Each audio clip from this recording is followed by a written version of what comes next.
माँ जी, देखिए तो कौन आया है, सुशीला ने अपनी सासू माँ के कमरे में प्रवेश करते हुए कहा। कौन आया है बहू, उन्होंने उठकर चश्मा लगाते हुए प्रतिप्रश्न किया। पहचानिए तो, सुशीला ने एक युवक को उनके सामने खड़े करते हुए कहा। दादी जी प्रणाम, वे कुछ कह पाती इससे पूर्व ही उस युवक ने उनके चरणों में झुकते हुए कहा। तू हेमंत? हाँ दादी जी, मैं हेमंत। अरे वही तो, बहुत दिन बाद आया है। कैसी चल रही है तेरी पढ़ाई? उसे अपने पास बिठाते हुए माँ जी ने कहा। दादी माँ, पढ़ाई अच्छी चल रही है, आपके आशीर्वाद से नौकरी भी मिल गई है। पढ़ाई समाप्त होते ही मैं नौकरी ज्वाइन कर लूंगा। सेमेस्टर समाप्त होने पर हफ्ते भर की छुट्टी मिली थी, इसलिए आप सबसे मिलने चला आया। ये तो बहुत खुशी की बात है। सुना बहू, इसे नौकरी मिल गई है। इसका मुंह तो मीठा करा, और हाँ, चाय भी बना लाना। मां जी के निर्देशानुसार सुशीला रसोई में गई। चाय बनाने के लिए गैस पर पानी रखा, पर मस्तिष्क में अनायास ही वर्षों पूर्व की वह घटना मंडराने लगी जिसके कारण उसकी जिंदगी में एक सुखद परिवर्तन आ गया था। दिसंबर की हाड़ कंपाती ठंड वाला दिन था। अमित टूर पर गए थे। शीतल और शैलजा को स्कूल भेजने के बाद वह रसोई में सुबह का काम निपटा रही थी कि गिरने की आवाज के साथ ही कराहने की आवाज सुनकर वह गैस बंद कर अंदर भागी तो देखा उसकी सासू माँ नीचे गिरी पड़ी हैं। अलमारी से अपने कपड़े निकालने के क्रम में शायद उनका संतुलन बिगड़ गया था और उनका सिर लोहे की अलमारी में चूड़ी रखने के लिए बने भाग से टकरा गया था। उसका नुकीला सिरा माथे से कनपटी तक चीरता चला गया जिसके कारण खून की धार बह निकली थी। वे बुरी तरह तड़प रही थीं। उसने तुरंत एक कपड़ा उनके माथे से बांध दिया। हाथ से कसकर दबाने के बाद भी खून रुकने का नाम नहीं ले रहा था तथा माँ जी धीरे धीरे अचेत होती जा रही थीं। उसे समझ में नहीं आ रहा था कि वह क्या करे। आसपास ऐसा कोई नहीं था जिससे वह सहायता ले पाती। अमित के स्थानांतरण के कारण वे 2 महीने पूर्व ही इस कस्बे में आए थे। घर को व्यवस्थित करने तथा बच्चों के एडमिशन के कारण वह इतनी व्यस्त रही कि किसी से जान पहचान ही नहीं हो पाए। घर भी बस्ती से दूर ही मिला था। घर अच्छा लगा इसलिए ले लिया था। 15 वर्ष बड़े शहर में नौकरी के बाद इस छोटे से कस्बे कासिमपुर में पोस्टिंग से अमित बच्चों की पढ़ाई को लेकर परेशान थे। उनका कहना था कि तुम बच्चों को लेकर यहीं रहो, पर सुशीला का मानना था कि वहां भी तो स्कूल होंगे ही। अभी बच्चे छोटे हैं, सब मैनेज हो जाएगा। दरअसल वह माँ जी के उग्र स्वभाव के कारण छोटे बच्चों को लेकर अलग नहीं रहना चाहती थी। उनकी चिंता का शीघ्र ही निवारण हो गया जब उन्हें पता चला कि यहाँ डीएवी स्कूल की एक ब्रांच है तथा उसका रिजल्ट भी अच्छा रहता है। मां जी के कराहने की आवाज उसे बेचैन कर रही थी। सारी बातों से ध्यान हटाकर उसने सोचा टेलीफोन करके एम्बुलेंस को बुलवाए। टेलीफोन उठाया तो वह डेड था। उस समय मोबाइल तो क्या, हर घर में टेलीफोन भी नहीं हुआ करते थे। अगर थे भी तो वे लाइन में गड़बड़ी के कारण अक्सर बंद ही रहते थे। अगर चलते भी थे तो आवाज ठीक से सुनाई नहीं देती थी। एसटीडी करने के लिए कॉल बुक करनी पड़ती थी। अर्जेंट कॉल भी कभी कभी 1 से 2 घंटे का समय ले लिया करती थी। मां जी की हालत देखकर उस दिन जिस तरह से वह स्वयं को लाचार व बेबस महसूस कर रही थी, वैसा उसने कभी महसूस नहीं किया था। आत्मनिर्भरता उसमें कूट कूट कर भरी थी। वह एक कंपनी में सोशल वेलफेयर ऑफिसर थी। विवाह के पूर्व तथा पश्चात भी उसने कार्य जारी रखा था। मां जी की हालत देखकर उस दिन जिस तरह से वह स्वयं को लाचार व बेबस महसूस कर रही थी, वैसा उसने कभी महसूस नहीं किया था। आत्मनिर्भरता उसमें कूट कूट कर भरी थी। वह एक कंपनी में सोशल वेलफेयर ऑफिसर थी। विवाह के पूर्व तथा पश्चात भी उसने कार्य जारी रखा था। अभी सोच ही रही थी कि क्या करे, तभी डोरबेल बजी। मां जी को वहीं लिटाकर उसने जल्दी से दरवाजा खोला तो सामने रामू को देखकर संतोष की सांस लेते हुए उससे कहा, तू जरा मां जी के पास बैठकर उनके माथे को दबाकर रख, मैं तब तक गाड़ी निकालती हूँ। क्या हुआ मां जी को चिंतित स्वर में रामू ने पूछा। वे गिर गई हैं, उनके माथे से खून बह रहा है जो रुकने का नाम ही नहीं ले रहा। प्लीज मेरी मदद कर। लेकिन मैं वह उसका प्रस्ताव सुनकर हड़बड़ा गया था। मैं तेरी हिचकिचाहट समझ सकती हूँ, पर इस समय इसके अतिरिक्त और कोई उपाय भी तो नहीं है। प्लीज मदद कर। सुशीला की आवाज में दयनीयता आ गई थी। वह मां जी की छुआछूत के बारे में जानती थी, पर इस समय रामू की सहायता लेने के अतिरिक्त और कोई उपाय भी तो नहीं था। ये तो गनीमत थी कि उसे कार चलानी आती थी। अब वह अकेली नहीं थी, रामू भी साथ में था। उसने रामू की सहायता से मां जी को गाड़ी में लिटाया तथा ताला बंद कर बच्चों के नाम एक स्लिप छोड़कर ड्राइव करने ही वाली थी कि रामू ने स्वयं ही कहा, मेम साहब हम भी चलें क्या? तुझे तो चलना ही होगा, यहाँ जो भी अच्छा अस्पताल हो वहाँ लेकर चल। और हाँ, मांझी को पकड़ कर बैठना। हड़बड़ी में वह उसे बैठने के लिए कहना भूल गई थी। वैसे भी एक से भले दो, न जाने कब क्या जरूरत आ जाए। नई जगह भाग दौड़ के लिए एक आदमी साथ रहेगा तो अच्छा है। अत्यधिक खून बहने के कारण मांझी अचेत हो गई थी। घबराहट में वह भूल ही गई थी कि यदि कहीं से खून निकल रहा हो तो उस स्थान पर बर्फ रख देने से खून के बहाव को रोका जा सकता है। मांझी अचेत थी। ब्लड प्रेशर के साथ डायबिटीज की भी उन्हें शिकायत थी। शायद इसीलिए उसके पट्टी बांधने के बावजूद खून का बहना नहीं रुक पा रहा था। अस्पताल ज्यादा दूर नहीं था। पहुंचते ही उन्हें एडमिट कर लिया गया। घाव में टांके लगाने के लिए उन्हें ऑपरेशन थिएटर में ले जाया जाने लगा। तब उसकी घबराहट देखकर रामू उसे दिलासा देता हुआ बोला, मेम साहब धीरज रखिए, सब ठीक हो जाएगा। उसकी बात सुनकर भी वह सहज नहीं हो पा रही थी। उसके चेहरे पर उदासी साफ झलक रही थी। तभी सिस्टर ने आकर कहा, चोट लगने से मरीज के माथे के पास की एक नस कट गई है, जिसके कारण ब्लीडिंग काफी हो गई है। ब्लड देने की आवश्यकता पड़ेगी। यहाँ तो कोई ब्लड बैंक नहीं है। इसके लिए शहर जाना पड़ेगा, पर इसमें शायद देर हो जाए। सिस्टर, आप कुछ भी कीजिए पर मांझी को बचा लीजिए। सुशीला की स्वर में विवशता आ गई थी। अमित की बहुत याद आ रही थी। काश उनकी बात मानकर यहाँ न आती तो शायद ये सब न झेलना पड़ता। आप डॉक्टर साहब से बात कर लीजिए। डॉक्टर साहब से बात की तो उन्होंने कहा, स्थिति गंभीर है। अगर आपकी स्वीकृति हो तो हम फ्रेश खून चढ़ा देंगे, वरना आप मेरा खून चेक कर लीजिए डॉक्टर साहब, पर मांझी को बचा लीजिए। मेरा भी डॉक्टर साहब, रामू ने कहा। आखिर रामू का खून मांझी के खून से मैच हो गया। सुशीला से स्वीकृति पत्र पर हस्ताक्षर करने के लिए कहा गया। भरे मन से उसने उस पर हस्ताक्षर कर दिए, क्योंकि इसके अलावा कोई चारा न था।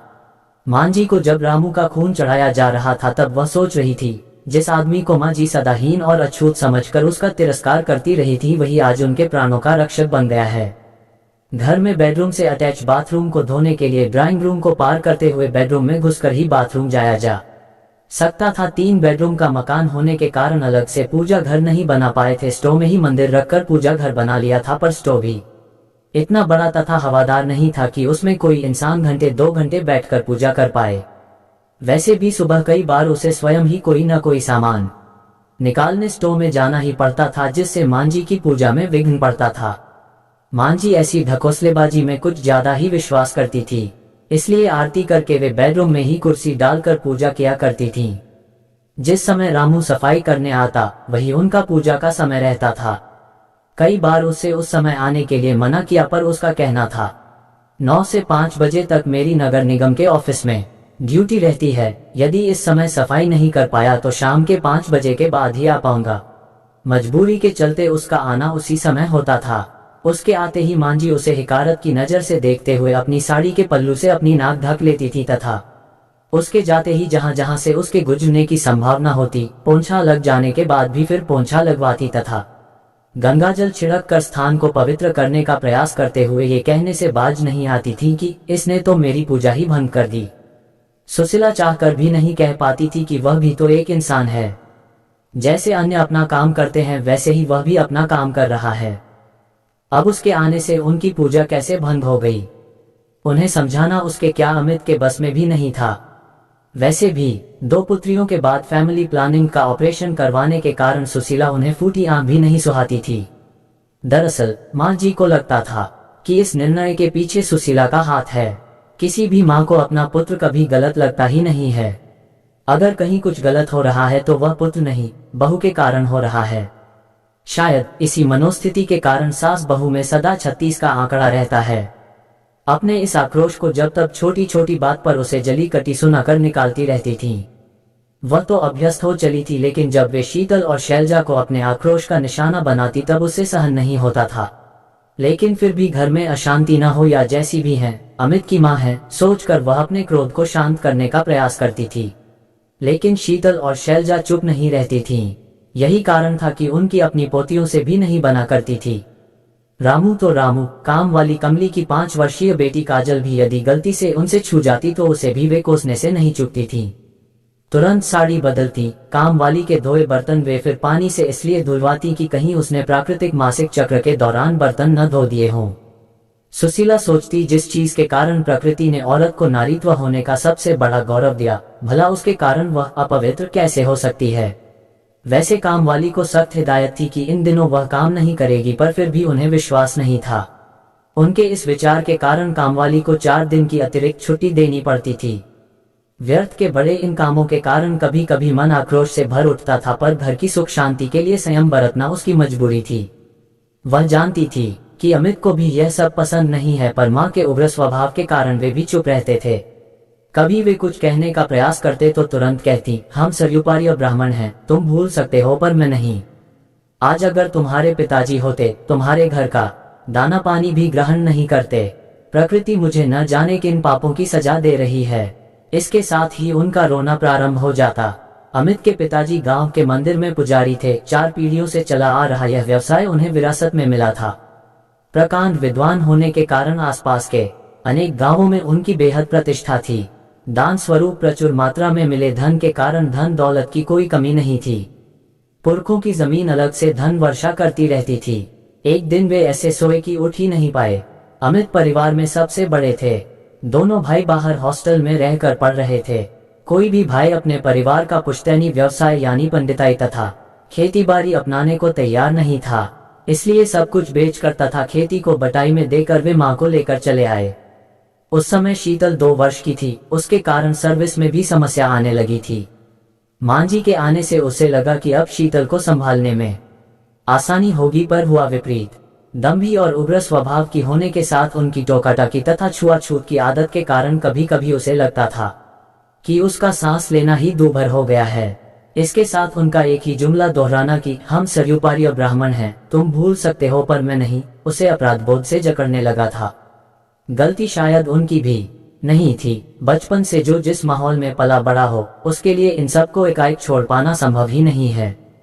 इन हालात में घर संभालना ही कठिन हो रहा था, इसलिए नौकरी से त्यागपत्र दे दिया। 3 दिन तक मां जी को आईसीयू में रखा गया। दवाओं के बावजूद वे स्टेबल नहीं हो पा रही थीं। डॉक्टर इस चिंता में थे कि कहीं इसका कारण उनको दिया गया खून तो नहीं है। शायद उनका शरीर उसे स्वीकार नहीं कर पा रहा है। रामू लगातार सुशीला को देखने आता रहा था। जब वह घर जाती तब वह उसके पास बैठा रहता। शीतल और शैलजा की परीक्षाएं चल रही थीं। अंतिम 2 पेपर बाकी थे, इसलिए वे भी उसके पास ज्यादा देर तक बैठ नहीं पा रही थीं। सच तो यह है कि रामू के कारण वह संकट की इस घड़ी को आसानी से पार कर गई थी। अमित भी सूचना पाकर शीघ्र लौट आए थे। आखिर 5वें दिन उनकी हालत में थोड़ा सुधार आना प्रारंभ हुआ, तब चैन आया। मां जी को आईसीयू से प्राइवेट वार्ड में शिफ्ट कर दिया गया। उसी दिन शीतल और शैलजा के पेपर समाप्त हुए थे। वे भी मां जी से मिलने आई थीं। उसी समय रामू भी मां जी का हालचाल लेने पहुंच गया।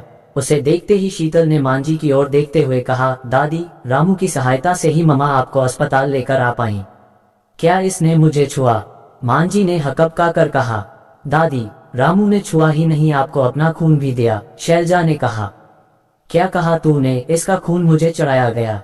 हाँ दादी, अगर यह नहीं होता तो आपको खून नहीं मिल पाता। इसका खून मुझे क्यों चढ़ाने दिया? इससे तो मुझे मर ही जाने देते, मां जी ने लगभग रोना से स्वर में कहा। ये सुनकर रामू ने सिर झुका दिया तथा बिना कुछ कहे चला गया। माँ, मेरी अनुपस्थिति में इसने तुम्हारी सेवा की। जो काम मुझे करना चाहिए वह इसने किया। इसका हमसे कोई संबंध नहीं है तो सिर्फ इंसानियत का। और तुम इसे गलत समझ रही हो। तुम्हें इसके खून से परहेज है क्योंकि तुम्हारी नजरों में वह नीच जाति का है। पर माँ, खून तो खून ही है, इसका धर्म और जाति से भला क्या वास्ता? अगर ऐसा होता तो तुम्हारा खून इससे कैसे मेल खाता? माँ, हर इंसान का खून एक जैसा है। हम इंसानों ने ही कभी कार्य, कभी जाति तो कभी धर्म के आधार पर एक दूसरे को बांट दिया है। माँ, ये रामू का नहीं, उसके जैसे अनेक लोगों का दोष है कि उन्होंने एक सवर्ण के घर नहीं बल्कि तथाकथित निम्न वर्ण में जन्म लिया। माँ, वह छोटा नहीं, हमसे बड़ा है। जहाँ हम अपनी गंदगी स्वयं साफ करने में झिझकते हैं, वहीं इन्हें उसे साफ करने में कोई संकोच नहीं होता। जरा सोचो माँ, अगर यह भी हमारी तरह गंदगी को साफ करने से मना कर दे तो क्या ये दुनिया रहने लायक रह पाएगी? अमित उनकी बात सुनकर चुप न रह पाए तथा उन्हें समझाते हुए कहा, माँ, ये रामू का नहीं, उसके जैसे अनेक लोगों का दोष है कि उन्होंने एक सवर्ण के घर नहीं बल्कि तथाकथित निम्न वर्ण में जन्म लिया। माँ, वह छोटा नहीं, हमसे बड़ा है। जहां हम अपनी गंदगी स्वयं साफ करने में झिझकते हैं, वहीं इन्हें उसे साफ करने में कोई संकोच नहीं होता। जरा सोचो माँ, अगर यह भी हमारी तरह गंदगी को साफ करने से मना कर दे तो क्या ये दुनिया रहने लायक रह पाएगी? अमित उनकी बात सुनकर चुप न रह पाए तथा उन्हें समझाते हुए कहा। अमित की बात सुनकर आशा के विपरीत वे कुछ नहीं बोली, पर उनकी मुख मुद्रा से स्पष्ट लग रहा था कि वे कुछ सोच रही हैं। शायद पुत्र की बात आज उन्हें सही लग रही थी, पर वे चाहकर भी दिल की बात जबां पर नहीं ला पा रही थीं। नहीं कह पा रही थीं कि तू ठीक कह रहा है बेटा, आज तक व्यर्थ ही मैं इन ढकोसलों में पड़ी रही। मैं भूल गई थी, कार्य ही इंसान को महान बनाते हैं। कैसी हैं मां जी आप? डॉक्टर ने अंदर प्रवेश करते हुए पूछा। अब ठीक हूँ, तुमने बचा लिया, वरना, मां जी ने चौंकते हुए कहा। मां जी, मुझे नहीं, अपनी बहू और रामू को धन्यवाद दीजिए। यदि ये समय पर आपको यहाँ नहीं ला पाते या रामू अपना खून न देता तो मैं कुछ भी नहीं कर पाता, डॉक्टर विनय ने उनसे कहा। मां जी सोच रही थी कि डॉक्टर सच ही कह रहे हैं। सुशीला जिसे पुत्र न दे पाने के लिए वे सदा कोसती रही, आज उसी ने बेटा बनकर उनकी सेवा की, तथा जिस रामू को सदा हिकारत की नजर से देखती रही, उसी के खून से उनकी जान बच पाए। दूसरे दिन वे अस्पताल से डिस्चार्ज होकर घर आ गईं। रामू अपने नियत समय पर काम करने आया, उसे देखकर पलंग पर लेटी मां जी ने कहा, आ बेटा इधर आ, मेरे पास आ। नहीं मां जी, कहाँ आप कहाँ, हम अपने पास बुलाकर हमें और शर्मिंदा न कीजिए। वह तो मेम साहब अकेली परेशान हो रही थी, इसलिए हमें आपको छूना पड़ा, वरना, कहकर वह चला गया। आशा के विपरीत मां का रामू के प्रति सद्व्यवहार देखकर सभी हतप्रभ रह गए, किंतु रामू की प्रतिक्रिया सुनकर मेरे मन में मंथन चलने लगा। सदियों से चले आ रहे इस भेदभाव को मिटाने में अभी बहुत वक्त लगेगा। जब तक अशिक्षा रहेगी तब तक जातिपांति की इस खाई को पार पाना मुश्किल ही नहीं, असंभव सा है। रामू जैसे लोग सदा हीन भावना से ग्रस्त रहेंगे, तथा जब तक हीन भावना रहेगी उनका उत्थान नहीं हो पाएगा। उनकी इस हीनता को आरक्षण द्वारा नहीं, बल्कि शिक्षा द्वारा ही समाज में जागृति पैदा कर दूर किया जा सकता है। आश्चर्य तो इस बात का है कि आरक्षण के बल पर इनका उत्थान चाहने वाले लोग ये भूल जाते हैं कि आरक्षण के द्वारा इन दबे कुचले लोगों का नहीं, बल्कि इनके उन भाइयों का ही फायदा हो रहा है जो पहले से ही इसका लाभ प्राप्त कर अच्छी स्थिति में आ गए हैं। इनमें से कुछ लोगों को तो ये भी नहीं पता होगा कि सरकार के द्वारा इनके लिए क्या क्या सुविधाएं दी जा रही हैं। दूसरे दिन से मां जी के व्यवहार में गुणात्मक परिवर्तन आ गया था। कमली उनके कमरे में सफाई के लिए गई तो उससे उन्होंने कहा, कमली मेरे लिए एक गिलास पानी ले आ। कमली को अपनी ओर आश्चर्य से देखते देख बोली, अरे ऐसे क्या देख रही है? मैंने कहा, एक गिलास पानी ले आ। अभी लाए। मां जी, तेरी बेटी काजल क्या कर रही है? पानी पीकर गिलास पकड़ाते हुए पूछा। क्या करेगी मां जी, पढ़ना चाहती है, पर हम गरीबों के पास पैसा कहाँ, लड़के को तो उसके बापू ने स्कूल में डाल दिया, पर इसको स्कूल में डालने के लिए कहा तो कहता है लड़की है, इस पर पैसा खर्च करने से क्या फायदा। लड़की है तो क्या हुआ, अगर यह पढ़ना चाहेगी तो इसकी पढ़ाई का खर्चा मैं दूंगी। सच मां जी? हाँ कमली, एक लड़की का शिक्षित होना बहुत आवश्यक है, क्योंकि वह अपने बच्चे की पहली शिक्षक होती है। अगर वह पढ़ी लिखी होगी तभी वह अपने बच्चे को उचित संस्कार दे पाएगी। उद्धरण चिन्ह। हम सभी मां जी में आते परिवर्तन को देखकर अति प्रसन्न थे। उनकी टोकाटाकी कम होने से शीतल और शैलजा भी काफी प्रसन्न थीं। स्कूल से आने के बाद वे अपना काफी समय दादी के साथ बिताने लगी थीं। यहाँ तक कि एक दिन उन्होंने सुशीला से भी कहा, सुशीला अगर तू कोई काम करना चाहती है तो कर ले, घर में देख लूंगी, कमली तो है ही। ठीक है मां जी, प्रयत्न करती हूँ। रामू से भी अब वे सहजता से बातें करने लगी थीं। एक दिन रामू खुशी खुशी घर आया, बोला, मेम साहब आज मैं काम नहीं करूंगा, बहू को अस्पताल ले जाना है, वह पेट से है, दर्द उठ रहे हैं। उद्धरण चिन्ह। शाम को उसने पुत्र होने की सूचना दी तो मां जी ने उसके हाथ में 100 रुपए का नोट पकड़ाते हुए कहा, जा मोहल्ले में मिठाई बंटवा देना। उसके जाने के पश्चात सुशीला को 500 रुपए देते हुए सासू मां ने कहा, बहू इन रुपयों से बच्चे के लिए कपड़े ले आना। एक दिन उन्होंने अमित से कहा, बेटा रामू के लिए तो मैं कुछ कर नहीं पाई, पर सोचती हूँ उसके पोते के लिए ही कुछ करूँ। आप क्या करना चाहती हैं? मैं चाहती हूँ कि इसकी पढ़ाई का खर्चा भी मैं उठाऊं। इसका दाखिला भी किसी ऐसे वैसे स्कूल में नहीं बल्कि अच्छे स्कूल में हो, तथा तुम स्वयं समय समय पर ध्यान दो। ठीक है माँ, जैसा आप चाहती हैं वैसा ही होगा। पर क्या बेटा, तू सोच रहा होगा कि मेरे अंदर इतना परिवर्तन कैसे आया। बेटा मानव मन जितना चंचल है उतना ही परिवर्तनशील। उस दिन की घटना के बाद से मेरे मन में हर दिन उथल पुथल होने लगी है। जितना सोचती हूँ उतने ही मुझे अपने कर्म धिक्कारते प्रतीत होते हैं। जिस बहू को सदा नकारती रही उसने मेरी बेटी की तरह सेवा की।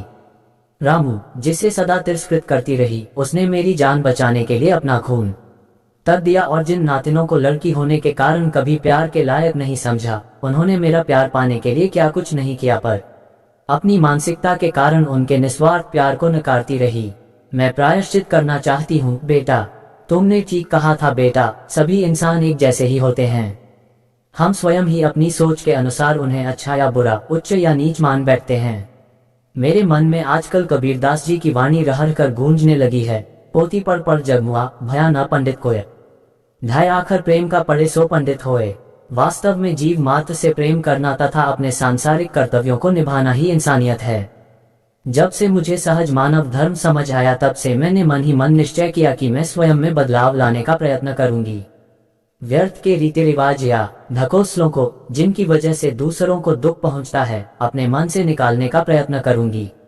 मैं प्रायश्चित करना चाहती हूँ। काजल की पढ़ाई का खर्चा देने की बात तो तुमसे पूछे बिना ही मैंने कर दी। एक नेक काम और, अगर तुम ठीक समझो तो, क्योंकि मेरे बाद तुम्हें ही मेरी यह जिम्मेदारी पूरी करनी होगी। माँ, प्लीज ऐसा मत कहिए। हमें आपके साथ और आशीर्वाद की सदा आवश्यकता रहेगी, पर इतना अवश्य विश्वास दिलाते हैं कि जैसा आप चाहेंगी वैसा ही होगा, अमित ने कहा था।